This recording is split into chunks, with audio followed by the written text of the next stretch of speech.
Kegembiraan supporter Indonesia terlihat saat meninggalkan stadion utama Gelora Bung Karno. Mereka senang skuad Garuda dapat kalahkan Arab Saudi 2-0. Inilah suasana kegembiraan supporter Indonesia saat keluar dari stadion utama Gelora Bung Karno Selasa malam. Mereka mengaku gembira karena skuad Garuda berhasil meraih kemenangan perdana di putaran ketiga kualifikasi Piala Dunia 2026 zona Asia. Sementara supporter Arab Saudi mengakui ketangguhan skuad Garuda yang telah berbeda dibandingkan dengan terdahulu.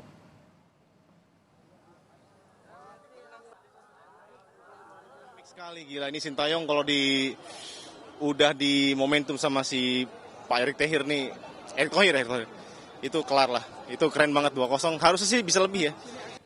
Jersey Paes masih hangat keringetnya. Dapat. Wah, ori.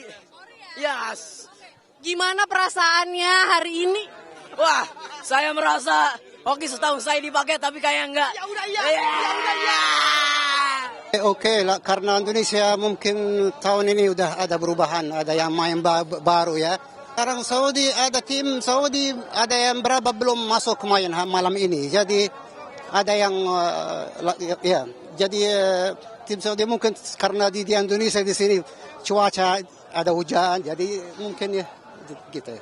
Indonesia, they have a good team. They fight 90 minutes.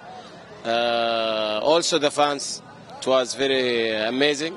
Thank you so much Indonesia for policemen, for media, for fans, also for the players.